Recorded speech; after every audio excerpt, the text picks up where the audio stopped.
नमस्कार। योगांग अनुष्ठाना 10 शुद्धिक्षये ज्ञान दीप्तिरा विवेक ख्याति। महर्षि पतंजलि कहते हैं कि योग के अंगों का अनुष्ठान करने से दो फायदे हमें प्राप्त होते हैं। पहला, देह की जितनी भी अशुद्धियां हैं वह दूर होती हैं, साथ ही ज्ञान का प्रकाश विवेक ख्याति पर्यंत होने लगता है। ठीक इसी प्रकार परम पूज्य गुरुदेव का भी कहना है कि केवल योगासन ही योग नहीं है, समग्र योग ही योग की श्रेणी में आता है। यम, नियम, आसन, प्राणायाम, प्रत्याहार, धारणा, ध्यान और समाधि, ये 8 अंग हैं योग के। समग्र योग को धारण किए हुए ये 8 अंग, नियमित इसका अभ्यास जब हम करते हैं तो हमारे जीवन में एक सकारात्मक बदलाव होने लगता है। योग कला और विज्ञान दोनों ही हैं। योग हमें शारीरिक स्वास्थ्य तो देता ही है, साथ ही साथ मानसिक, प्राणिक, भावनात्मक स्तरों पर भी एक सकारात्मक प्रभाव डालता है। इसके साथ ही आत्मिक स्तर और आध्यात्मिक स्तर की ऊंचाइयों तक हमें पहुंचाता है। योग युज धातु से निष्पन्न हुआ है, जिसका अर्थ होता है जुड़ना। जुड़ना किससे? जुड़ना स्वयं से, आत्मा का परमात्मा से मिलन ही योग है। अगर हम महर्षि पतंजलि की बात करें तो वो युज धातु का उपयोग समाधि की अवस्था में लेते हैं। वे कहते हैं कि युज समाधो, समाधि ही योग है, जो अष्टांग योग का अंतिम पादान है, जिसे हम सभी को प्राप्त करना है और प्रत्येक मनुष्य देह का अंतिम लक्ष्य भी यही है। डे टू डे लाइफ में जो वर्तमान की जो दिनचर्या है, उसमें हमारे सामने कई ऐसे प्रश्न आते हैं कि किस प्रकार हम योगाभ्यास करें और जीवन में कैसे आगे बढ़ें, कम देर में कौन से हम योगाभ्यास कर सकते हैं और ध्यान के लिए यह जो देह है किस प्रकार सुयोग्य बन सकें। तो आइए हम कुछ प्रश्नों का समाधान करते हैं, बात आगे करते हैं योगा के साथ में। चलिए, किसी भी ध्यानात्मक आसन का चुनाव करें, सुखासन, वज्रासन, पद्मासन, जिसमें भी आप सुविधाजनक होकर बैठ सकें। अपनी आंखों को कोमलता से बंद करें, नमस्कार मुद्रा को धारण करें। प्रार्थना करेंगे।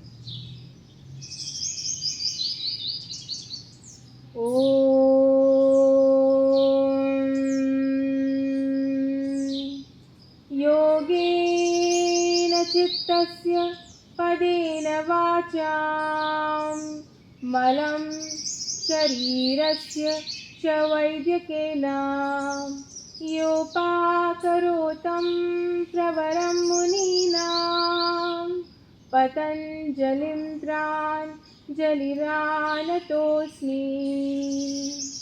आबाहुपुरुषाकारं शङ्खचक्रासिधारिणं सहस्रशीर्षं श्वेतं प्रणमामि पतञ्जलिं। गुरुर्ब्रह्मा गुरुर्विष्णु गुरुर्देवो महेश्वरः, गुरुर्साक्षात् परब्रह्म, तस्मै श्री गुरवे नमः। हरि ओम। नमस्कार मुद्रा का त्याग करके पलक झपकाते हुए अपनी आंखें खोलें। कई बार हमारे सामने यह प्रश्न आता है कि जब हम ध्यान में बैठते हैं और अधिक देर तक बैठने की इच्छा होती है ध्यान में, पर शरीर हमारा साथ नहीं देता, हमारे जो पैर हैं वह सो जाते हैं, एक सुन्नपन आता है और कमर भी दर्द होने लगती है। ऐसा लगता है कि बीच बीच में पैरों को हिलाया डुलाया जाए।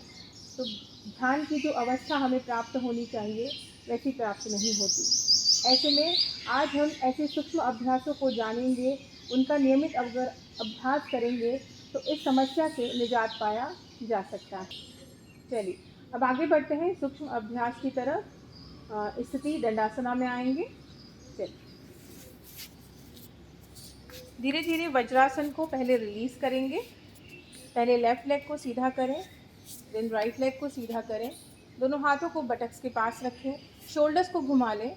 यह हो गई आपकी स्थिति दंडासना।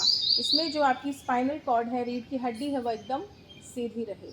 अब हम कुछ ऐसे सूक्ष्म अभ्यास करेंगे पैरों के, जिससे आपकी स्टेमिना पैरों की बढ़ती जाएगी और नियमित आपको इसका अभ्यास करना है। चलिए, सबसे पहला जो है वह है टोज़ मूवमेंट, जिसको बोलते हैं पाद अंगुली नमन। पैरों के जो पंजे हैं वो अंगुलियों को आगे और पीछे आपको करना है। 7 से 10 आवृत्ति आपको इसकी करनी है। अभ्यास को प्रारंभ करेंगे। काउंट 1 2 3 4 5 6 7। आप 10 बार भी कर सकते हैं। इसके बाद हम करेंगे गुल्फ नमन, एंकल मूवमेंट। एंकल्स को आगे और पीछे, आगे पीछे। 1 2 3 4 5 6 7। अब हम करेंगे घूर्णन, रोटेशन। एंकल रोटेशन करेंगे, इसको बोला जाता है गुल्फ का घूर्णन करना। तो एड़ियों को स्थिर करते हुए पैरों को घुमाइए। 1 2 3 4 5 6 7। यहीं से आप रिवर्स कर देंगे। 7 6 5 4 3 2 1। यहीं से दोनों पैरों को थोड़ा सा दूर कीजिए और दोनों पैरों के अंगूठों को आपको मिलाना है और ढीला छोड़ देना है। 1 2 3 4 5 6। अब आप मिला के रखिए, कुछ देर होल्ड कीजिए, अंगूठे दोनों मिले हुए रहने चाहिए। पैरों के लिए अच्छा अभ्यास। ढीला छोड़ दें। धीरे से अपने ध्यान को घुटनों की तरफ ले जाइए और घुटनों को अपनी तरफ खींचिए। Titan your knees. घुटनों को टाइट कीजिए और ढीला छोड़ दीजिए। फिर से टाइट कीजिए, ढीला छोड़ दीजिए। फिर से टाइट कीजिए, ढीला छोड़ दें। एक बार और टाइट करते हुए रुके रहें। Titan your knees and hold. Relax. धीरे से अभ्यास को विराम देंगे। अब हम करेंगे जानु नमन। काउंट 1।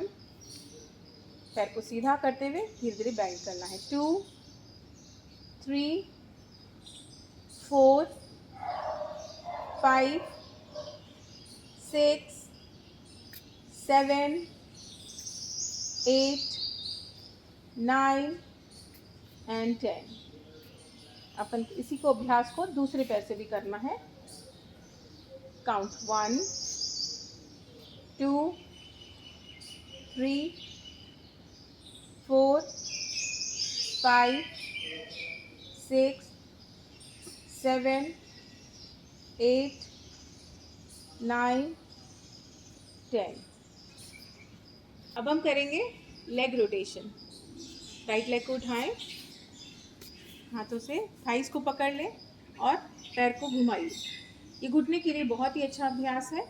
1 2 3 4 5 6 एंड 7। फिर से हम रिवर्स कर देंगे। 7 6 5 4 3 2 1। धीरे से पैर को सीधा कर लें। दूसरे पैर से भी इसी अभ्यास को दोहराएंगे। 1 2 3 4 5 6 7। रिवर्स कर दीजिए। 7 6 5 4 3 2 1। अब हम करेंगे तितली आसन, अर्ध तितली आसन। बटरफ्लाई, हाफ बटरफ्लाई करेंगे। पैर को जांघ पर रखें और घुटने को चेस्ट तक ले जाएं और धीरे से ज़मीन से पुश कर दीजिए। 1 2 3 4 5 6 7 8 9 10। धीरे से पैर को सीधा कर लें। इसी अभ्यास को दूसरे पैर से दोहराएंगे। ये छोटे छोटे अभ्यासों का प्रयोग आप नियमित करें। आप देखते जाएंगे आपकी जो पैरों की स्टेमिना है वह बढ़ती जा रही है। जो कमर की, जो बटक की स्टिफनेस है, कड़कपन है, वो धीरे धीरे कम होता चला जाएगा। अभ्यास को प्रारंभ करें। 1 2 3 4 5, 6, 7, 8, 9 एंड 10। चलिए अब हम करेंगे तितली आसना, बटरफ्लाई का अभ्यास करेंगे। दोनों पैरों को मिला लीजिए, पेरिनियम के पास में रखें, कमर को सीधा रखें।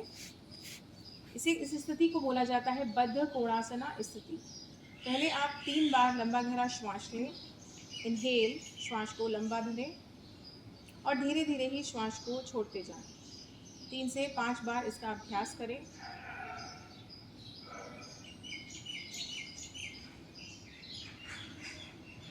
श्वास प्रश्वास का क्रम पूरा होने के बाद में आप बटरफ्लाई का अभ्यास, तितली आसन का अभ्यास प्रारंभ करें। नियमित इसका अभ्यास करें। 30 से 50 आवृत्ति तक आप ले जाएं ताकि आपकी पैरों की फ्लेक्सिबिलिटी को बढ़े। शुरू में आपको दर्द हो सकता है, लेकिन नियमित अगर आप इसका अभ्यास करेंगे तो आप इसमें एक चमत्कार देखेंगे, एक फ़ायदा देखेंगे कि आपके पैरों का जो तनाव है वो दूर होता जा रहा है। थाइस की जो फ्लेक्सिबिलिटी है, जांघों की जो फ्लेक्सिबिलिटी है वो बढ़ती जा रही है। कमर की जो स्टिफनेस है वो भी कम हो रही है। तो लंबे समय तक आप ध्यान में बैठने के लिए आपका शरीर तैयार होता जाएगा। 5 से 7 मिनट, 5 से 10 मिनट केवल आप अपने सूक्ष्म अभ्यासों को नियमित दीजिए और आप इसका फ़ायदा ले सकते हैं। धीरे धीरे अभ्यास को विराम देंगे। अभ्यास को विराम देंगे और पैरों को सीधा करते हुए थोड़ा सा पैरों को हिलाइए।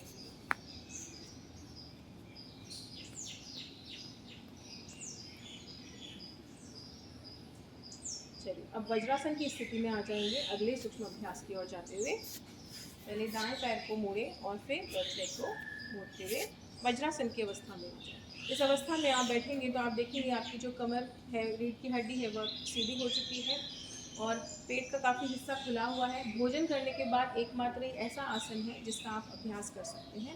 इसे कहते हैं वज्रासन। वज्रनाड़ी पर इसका सकारात्मक असर पड़ता है। इसका अभ्यास आप भोजन के तुरंत बाद कर सकते हैं। अब हम करेंगे नेक मूवमेंट। नेक की तरफ आ जाइए, गर्दन की तरफ अपने पूरे ध्यान को ले आइए और श्वास प्रश्वास के साथ इस क्रिया को अगर आप जोड़ लेंगे तो और भी अधिक फायदे आपको होंगे। चलिए लंबा गहरा श्वास भरें और एक्सहेल करते हुए श्वास को छोड़ते हुए गर्दन को दाहिनी ओर ले आएं।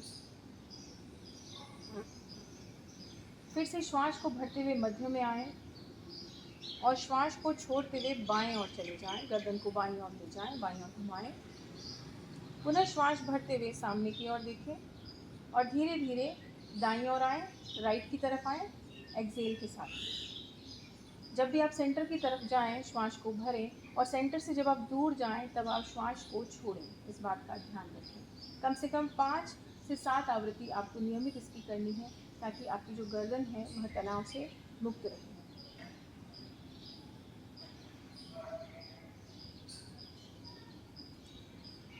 अंतिम अभ्यास।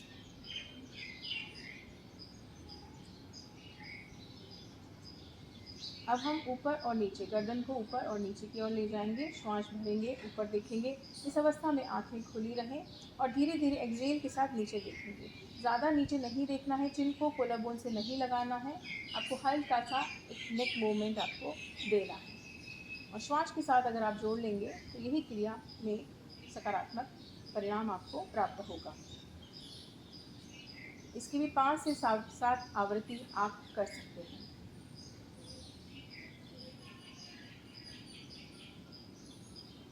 अंतिम अभ्यास।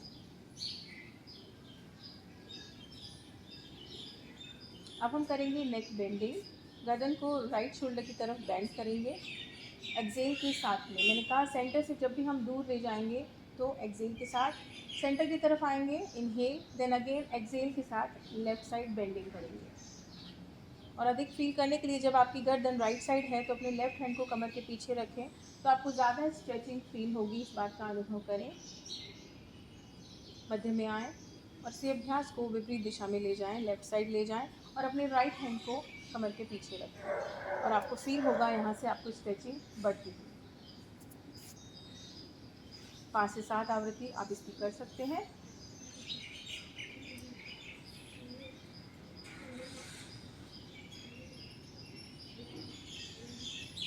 छोटे छोटे अभ्यास आपको अनेकों फ़ायदे देंगे। आप लंबे समय तक जब आप ध्यान में बैठेंगे तब आपके शोल्डर्स पर पेन होने लगता है, गर्दन भारी होने लगती है या कमर में पेन होता है, पैरों में झिंझनाहट सी आती है, इन सब से आपको छुटकारा मिल जाएगा। लेकिन बस यही है कि आपको इनका अभ्यास नियमित करना है। जब आप नियमित किसी चीज़ को करते हैं तो वो उसकी शरीर उसको स्वीकार बढ़ जाता है, उसकी एक्सेप्टेंस बढ़ जाती है। धीरे से अभ्यास को विराम देंगे। अब हम करेंगे स्कंध रोटेशन, शोल्डर्स रोटेशन करेंगे। तो दोनों हाथों को अपने शोल्डर्स पर ले आएँ और एल्बोज़ को मिला लें और एक बड़ा सा सर्कल बनाते हुए उसे खोल दें। 1, जैसे आप देख सकते हैं आपकी चेस्ट कितनी ओपन अप हो रही है। अगर आप श्वास के साथ करें तो इनहेल करते वक्त आप कोहनियों को दूर दूर ले जाएं और अभ्यास को करते चले जाएं। 7 से 10 आवृत्ति आपको इसकी करनी है। पहले आप एक दिशा में घुमाएं और उसके बाद आप इसको विपरीत दिशा में ले जाएं। अभ्यास को विपरीत दिशा में करें।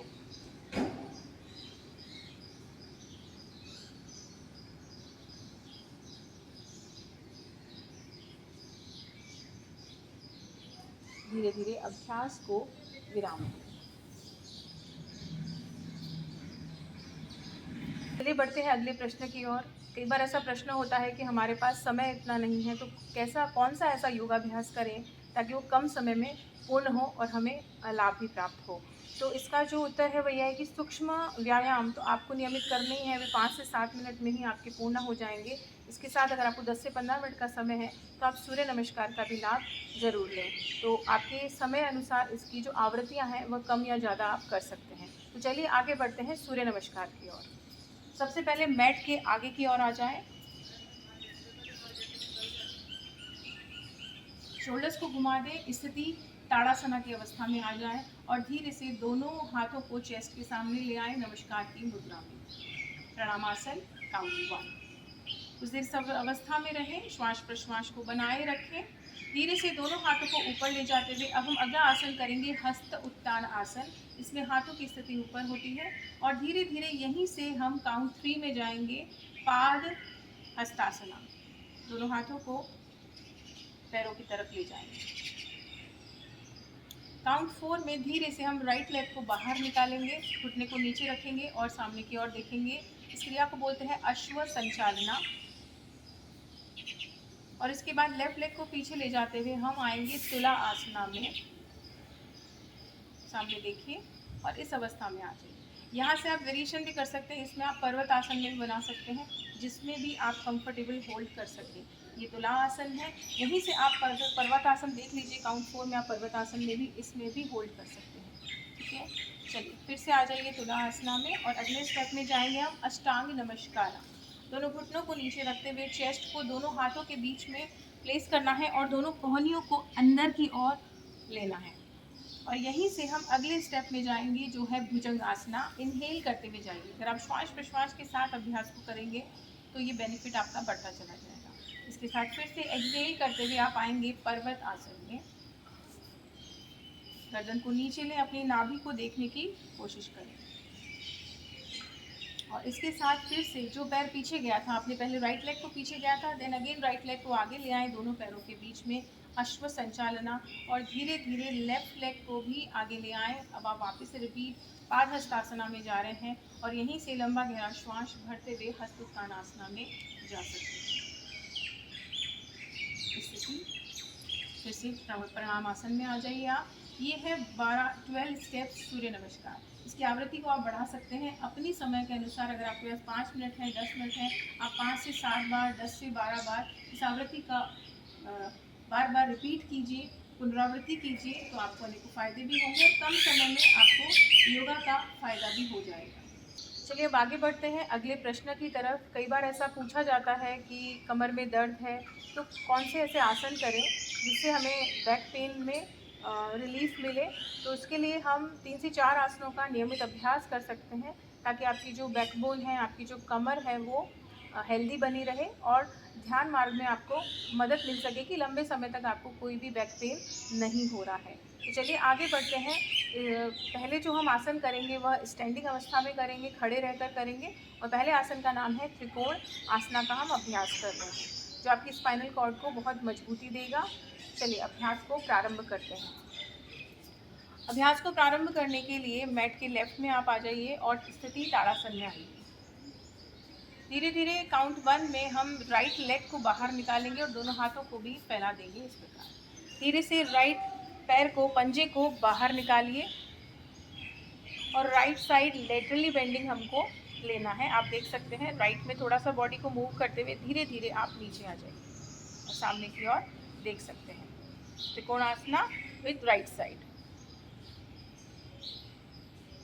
इस अवस्था में कुछ देर आप रह सकते हैं। आसन की यही खास बात है कि उसमें बने रहना ही उसकी एक विशेषता है, जो दूसरे फिजिकल एक्टिविटीज से एक अलग पहचान रखती है। धीरे से इनहेल करते हुए आप वापस आ जाइए। पंजे को अंदर की तरफ लें और राइट लेग के घुटने को मोड़ते हुए जंप के साथ अपने स्थान पर वापस आ जाएं और धीरे से अपने शरीर को शिथिल कर दें, शिथिल ताड़ासना में आ जाएं। महर्षि पतंजलि कहते हैं कि आसन की बहुत ही अच्छी परिभाषा उन्होंने दी है कि स्थिरम सुखम आसनम। जिस अवस्था में स्थिरता से सुखपूर्वक लंबे समय तक रहा जा सके उसे आसन कहा जाता है। उन्होंने आसन का कोई एक पर्टिकुलर नाम नहीं बताया कि इस प्रकार का आसन करना है, उस प्रकार का आसन करना है। उन्होंने जस्ट एक आसन की एक सर्वोच्च परिभाषा दी कि आप सुखासन में हैं तो लंबे समय तक बिना हिले डुले उस आनंद की अवस्था को प्राप्त कर सकें, या फिर आप किसी भी आसन में हैं तब भी आप ऐसी अवस्था को प्राप्त कर सकते हैं। तो चलिए त्रिकोणासन को हम विपरीत दिशा से लेफ्ट साइड से करते हैं। तो मैट के राइट में आ जाएं और अपने धीरे से लेफ्ट लेग को बाहर निकालें। स्थिति ताड़ासना। अपने शरीर को टाइट करें, अपने पैरों को, घुटनों को टाइट रखें, सामने की ओर दृष्टि को एकाग्र बनाए रखें और धीरे से अपने लेफ्ट पैर को बाहर निकालें और धीरे धीरे लेफ्ट पैर के लेफ्ट पंजे को बाहर निकालिए। लेफ्ट साइड जाते हुए बेंड हो जाइए।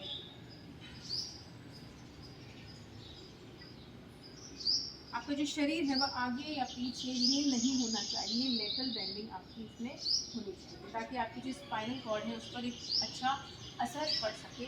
और इस अवस्था में कुछ देर रहिए, 1 मिनट 2 मिनट कुछ सेकेंड आप होल्ड कीजिए। मैंने बताया ना, आसन की एक अपनी विशेषता होती है, जितनी देर आप उसमें रह सकते हैं आपको उतने ही अच्छे परिणाम आपको प्राप्त होंगे।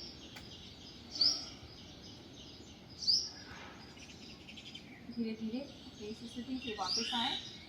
अपने पंजे को अंदर की तरफ ले, लेफ्ट लेग के पैर घुटने को हल्का सा मोड़ते हुए जंप के साथ वापस आ जाए। शिथिल ताड़ासना। इस अवस्था इसको करने के बाद कुछ देर दोनों पैरों में गैप रखें, शरीर को एकदम शिथिल छोड़ दें, आंखों को बंद कर दें और श्वास प्रश्वास पर अपने ध्यान को एकाग्र करें।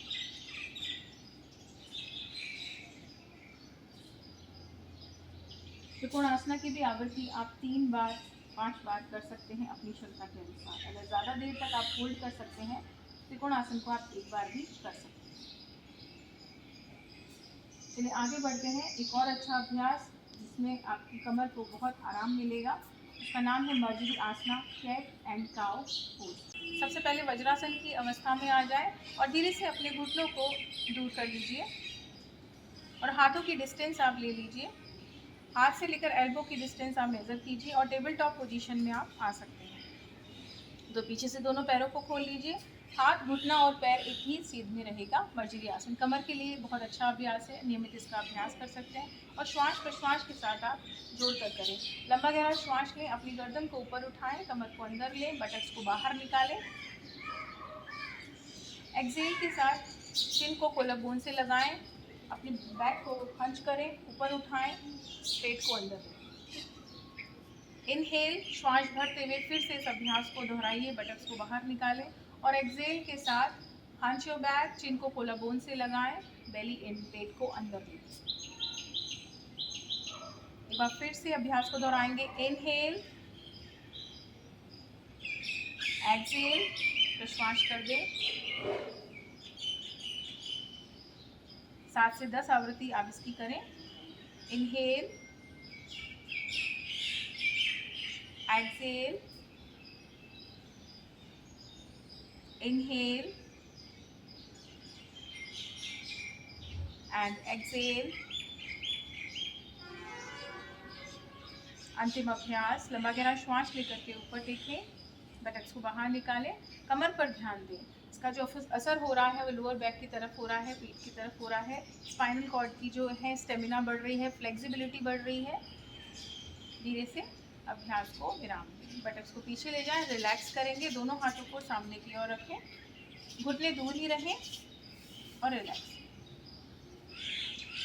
कुछ देर विश्राम की अवस्था में रहें।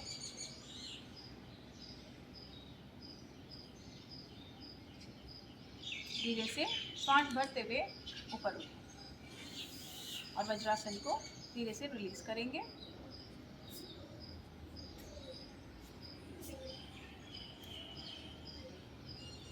अब हम जाएंगे एक और आसन जो कमर के लिए अच्छा है, वह है उष्ट्रासन का हम अभ्यास करेंगे। उसके लिए फिर से हम राइट लेग को मोड़ेंगे, लेफ्ट लेग को मोड़ेंगे और वज्रासन की अवस्था में आएंगे और धीरे से दोनों घुटनों पर खड़े हो जाएंगे। थोड़ा सा पीछे से पैरों को आप खोल सकते हैं। दोनों हाथों को कमर के पीछे रखें और एक्सेल के साथ आपको पीछे की ओर मुड़ना है।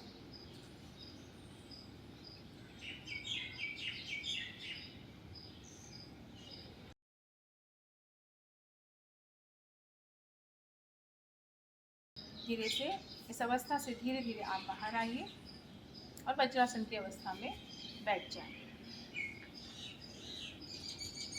धीरे से वज्रासन को रिलीज करेंगे। कमर दर्द के लिए, उसे निजात पाने के लिए एक और अच्छा आसन हम करेंगे, भुजंग आसन का अभ्यास हम कर लेंगे। तो पेट के बल आप लेट जाएं,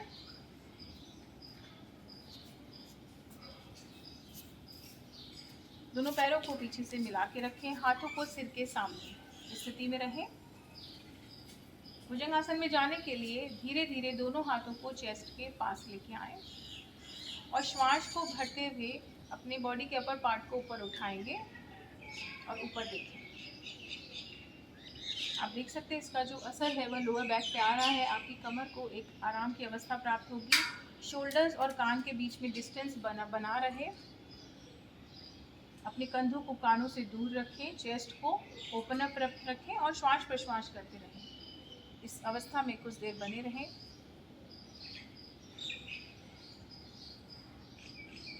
और एक्सेल के साथ आप वापस आ जाएं। पुनः इस अवस्था को दोहराएंगे। स्थिति काउंट 2।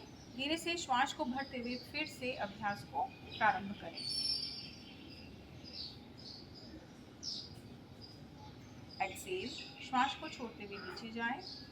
एक बार फिर से अभ्यास को आप रिपीट कर सकते हैं। लंबा गहरा श्वास लेते हुए आगे की ओर ऊपर उठें। शोल्डर्स को, कंधों को एकदम ढीला छोड़ दें। कंधों और कानों के बीच में डिस्टेंस बना रहे। एक्सेल करते हुए वापस अपने जगह पर चले जाएं। Relax in makarasana. हाथों को क्रॉस करते हुए गर्दन को झुका लें, पीछे से पैरों को खोल लें, पंजे बाहर होंगे और एड़ियां अंदर की ओर होंगी। इसे बोलते हैं मकरासना। मकरासना में अच्छे से आपका जो शरीर है वह पूर्णतया रिलैक्स हो जाएगा, जो कि कमर के लिए अच्छा अभ्यास है। जब हम आसन करते हैं, पेट के बल किए जाने वाले आसनों को जब हम करने के बाद शिथिल अवस्था में जाने के लिए मकरासन का अभ्यास किया जाता है। चलिए बढ़ते हैं अगले प्रश्न की ओर। कई बार ऐसा प्रश्न आता है कि बच्चों की जो चंचलता है वह कैसे कम हो, कैसे उनकी एकाग्रता बढ़े। तो बच्चों की एकाग्रता को बढ़ाने के लिए कुछ संतुलन आसन होते हैं जिनका अभ्यास वे करेंगे तो उनकी एकाग्रता तो बढ़ेगी, मन की चंचलता भी दूर होगी। साथ ही वे कुछ त्राटक का अभ्यास भी कर सकते हैं, जैसे किसी एक पॉइंट पर देखना या फिर जो दीपक होता है उसको कंटिन्यू देखना। इस प्रकार का जो अभ्यास करेंगे तब भी उनकी एकाग्रता बढ़ते चली जाएगी। तो अब हम एक संतुलन आसन कर रहे हैं जिसका नाम है वृक्ष आसन। तो इस आसन का अभ्यास करेंगे तो उनकी एकाग्रता में परिवर्तन आएगा ही। साथ ही बच्चों की जो उम्र है रहती है कि किस समय वह योगाभ्यास प्रारंभ करें, तो जो बच्चों का शरीर का विकास है वह 8 साल के बाद तक पूर्ण होने लगता है। तो 8 साल के बाद के बच्चे योगाभ्यास नियमित कर सकते हैं। वैसे उससे कम उम्र में भी कुछ अभ्यास किए जा सकते हैं, लेकिन अगर उन्हें योग का अभ्यास प्रारंभ करना है तो 8 वर्ष से बड़े बच्चे इसका लाभ ले सकते हैं। तो आगे बढ़ते हैं वृक्षासन की तरफ। स्थिति ताड़ासन में आएंगे। दोनों पैरों को पास पास ले आएँ। अपनी शिन बोन को, घुटनों को टाइट करते हुए शोल्डर्स को थोड़ा सा घुमा लीजिए और एकाग्र रहे दृष्टि सामने की ओर। धीरे से अपने लेफ्ट पैर को उठाते हुए रूट ऑफ राइट थाई पर आपको प्लेस करना है। अपने पैर को जितना ऊपर रख सकते हैं पैर को रखिए और धीरे धीरे इन्हेल करते हुए हाथों को ऊपर ले जाइए। चिन को थोड़ा सा ऊपर रखिए और एक जगह ही अपनी दृष्टि को बनाए रखें। तो देर इसका अभ्यास करें, इसी अवस्था में बने रहें। संतुलनासन आपके शरीर को एक संतुलन देगा, आपके मन और मस्तिष्क को बैलेंस करेगा।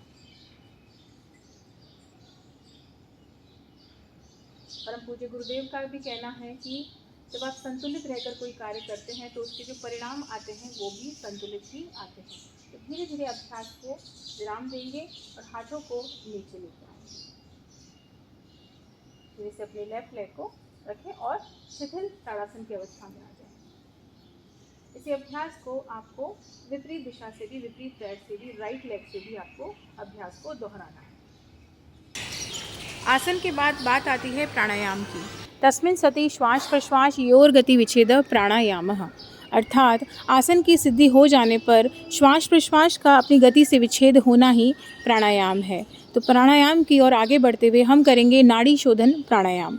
नासिका मुद्रा को बनाएंगे और धीरे से दाहिने नथुने को नासिका के राइट नॉस्ट्रिल को बंद करते हुए लेफ्ट से सबसे पहले जो श्वास भरी हुई है उसको एक्सेल कर देंगे और पुनः लेफ्ट नॉस्ट्रिल से ही श्वास को भरेंगे। लंबा गहरा श्वास लें, लेफ्ट नॉस्ट्रिल को बंद करते हुए राइट नॉस्ट्रिल से दुगने समय में प्रश्वास कर दें। अगर आपने 3 सेकंड्स में श्वास को लिया है तो जो प्रश्वास का समय है वह दुगना हो जाएगा। धीरे से राइट नॉस्ट्रिल से श्वास को भरें और राइट नॉस्ट्रिल को बंद करते हुए लेफ्ट से प्रश्वास कर दें, एक्सेल कर दें। यह चक्र अभ्यास एक हुआ कि लेफ़्ट से जब हम किसी चीज़ को प्रारंभ कर रहे हैं तो लेफ़्ट पर ही उसे समाप्त कर रहे हैं। ऐसे 7 से 10 आवृत्ति आप नियमित करें।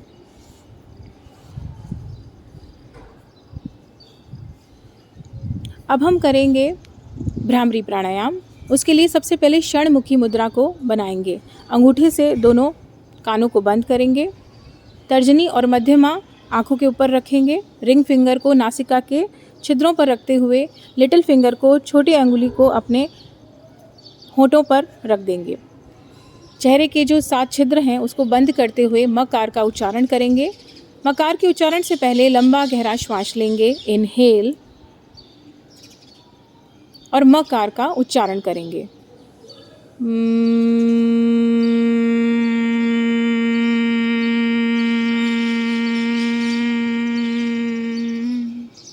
लंबा गहरा श्वास लेंगे, इनहेल,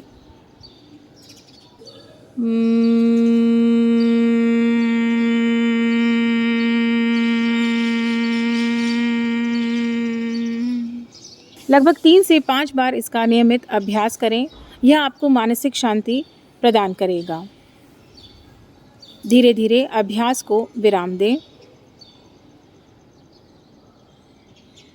धीरे से अपने राइट हैंड को सिर के तालू भाग पर ले जाएं। 3 बार क्लॉकवाइज घुमाते हुए धीरे धीरे हाथ को नीचे की ओर ले आएंगे और इसी अवस्था में बने रहेंगे। कुछ देर ध्यान का अभ्यास करेंगे।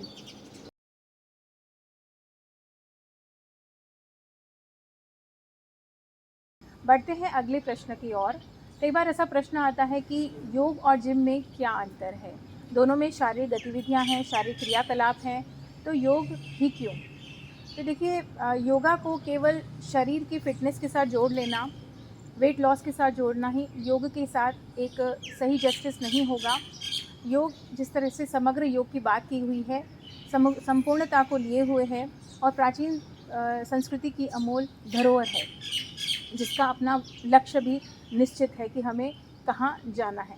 और जिम में केवल हमारी शारीरिक गतिविधियों पर, हमारे शरीर पर ही अत्यधिक फोकस किया जाता है, जिससे हम शरीर की ही क्रियाकलाप अधिक करते हैं, कार्डियो वर्कआउट करते हैं, जिससे हमारे हार्ट पर अनायास ही उसका नकारात्मक असर होता है। हमारी जो श्वास प्रश्वास की दर है वो भी फास्ट होती है, तेज चलती है, जिससे एग्रेसिवनेस आना, क्रोध आना, ईगो रहना, क्योंकि सतत शरीर पर ही हमारा पूरा ध्यान रहता है, तो इसीलिए हमारा जो भावनात्मक पक्ष है, हमारा जो मन है, धीरे धीरे कमज़ोर होता है। क्योंकि परम पूज्य गुरुदेव भी कहते हैं कि सतत अगर आपका चित्त अगर शरीर पर ही स्थित है तो कहीं ना कहीं वह चित्त कमज़ोर होगा, सशक्त नहीं होगा। तो इसीलिए जो योग है वह चित्त पर कार्य करता है, चित्त को सशक्त बनाता है और शरीर से ऊपर उठकर शरीर के विभिन्न जो स्तर हैं, जो दिख रहा है वह अन्नमय कोश है, इसके भीतर ही 5 सूक्ष्म शरीर और हैं, प्राणमय शरीर, मनोमय शरीर, विज्ञानमय शरीर और आनंदमय शरीर।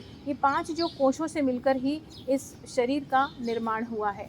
तो जो योग है वह शरीर के स्तरों पर तो कार्य करता ही है, अन्नमय कोश को तो हेल्दी रखता ही है, साथ ही साथ भीतर के जितने भी कोश हैं, मनोमय कोश, प्राणमय कोश, विज्ञानमय कोश और आनंदमय कोश को भी हेल्दी बनाता है। बस यही एक उसकी एक खूबी है जो उसे जिम से, शारीरिक क्रियाकलापों से दूर रखती है। योग भारतीय संस्कृति की एक प्राचीन धरोहर है जो देह से ऊपर उठकर कार्य करती है। तो इसीलिए योगा को हमें नियमित अपनी दिनचर्या में उतारना ज़रूरी है। चलिए बढ़ते हैं अगले प्रश्न की ओर। कई बार योगाभ्यास करते समय प्रश्न आता है कि किस प्रकार का आहार होना चाहिए। तो योग के ग्रंथों में हमेशा मिताहार की बात कही गई है कि जो भोजन होना चाहिए, मिताहार होना चाहिए। उसका जो भोजन का जो आधा भाग है, हमारे पेट का आधा भाग भोजन से भरें और 1/4 भाग पानी से भरें और 1/4 भाग खाली रखें, ताकि हमारा जो डाइजेस्टिव सिस्टम है वो अच्छा रहे और जो हमने भोजन को ग्रहण किया है वो अच्छे से पच सके। इसके साथ नियमित जब आप छोटी छोटी सूक्ष्म अभ्यास क्रियाओं का अभ्यास करेंगे, प्राणायाम का अभ्यास करेंगे, तो आपके डाइजेस्टिव सिस्टम पे अच्छा एक प्रभाव पड़ेगा और जो भी आप आहार लेंगे वह डाइजेस्ट हो जाएगा। इसके साथ ही आहार किस प्रकार का लें, तो आहार सात्विक प्रवृत्ति का हो, सत्वगुण से भरा हुआ हो, शाकाहारी भोजन हो, फल फ्रूट हरी पत्तेदार सब्जियों का सेवन ज़्यादा हो। तो इस प्रकार का जो भोजन है वह मिताहार की श्रेणी में आता है। हमारा एक बहुत अच्छा अनुभव रहा है कि पिछले माह से तत्व योग मंच का शुभारंभ हुआ है। कई साधक साधिकाओं ने इसमें भाग लिया है और वे हमारे साथ योग का अभ्यास भी कर रहे हैं। उसमें से एक साधिका ने बताया कि जब वो अभ्यास कर रही थी और अभ्यास का जब दूसरा हफ्ता चल रहा था, तब उसने अपना आहार पर स्वतः ही एक नियंत्रण को प्राप्त किया और जब उन्होंने देखा कि उनकी भूख भी कम हो गई है, फिर भी उनका जो शरीर की जो ऊर्जा है वह उतनी ही बनी हुई है, वो उतनी ही अच्छी तरह से कार्य कर सकती हैं।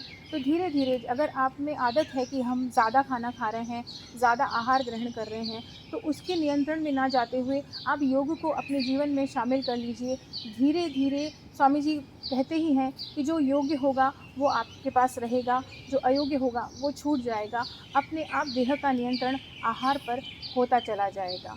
तो आप मिताहारी बने, सात्विक और शाकाहारी भोजन को ग्रहण करें, नियमित योग अभ्यास और ध्यान साधना से जुड़े रहें। चलिए बात करते हैं कि तत्व योग मंच की, कि तत्व योग क्या है। तत्व योग एक ऐसा मंच है जिस पर ऑनलाइन क्लासेस योगा की निरंतर हो रही है, नियमित हो रही है। आप सभी तत्वयोग.org पर जाकर अपना रजिस्ट्रेशन कर सकते हैं ताकि आप नियमित योग साधना कर सकें। महर्षि पतंजलि ने भी कहा है, दीर्घकाले निरंतर्य सत्कार सेवितो दृढ़ भूमि।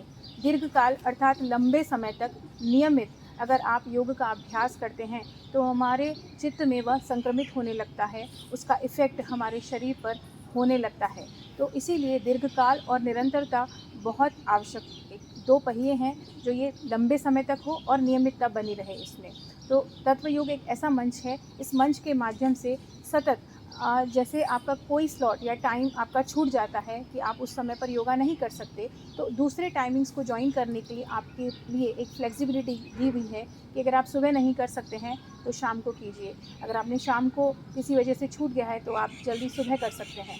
तो इसमें टाइम की फ्लेक्सिबिलिटी है, पूरे दिन क्लासेस चलती हैं, ऑनलाइन चलती हैं और जो तत्व योग के शिक्षक हैं वे आपको स्क्रीन पर देखकर भी जो भी आप गलती कर रहे हैं उसको करेक्ट करते हैं, आपके योग से रिलेटेड जो भी प्रश्न हैं उनका समाधान करते हैं। आशा करती हूँ आप तत्व योग को ज्वाइन करेंगे ही और हम सभी योग के शिक्षकों को अपनी सेवा का मौका ज़रूर देंगे। योग हमें व्याधि मुक्त तो रखता ही है, साथ ही समाधि युक्त जीवन जीने के लिए योग्यता भी प्रदान करता है। धन्यवाद।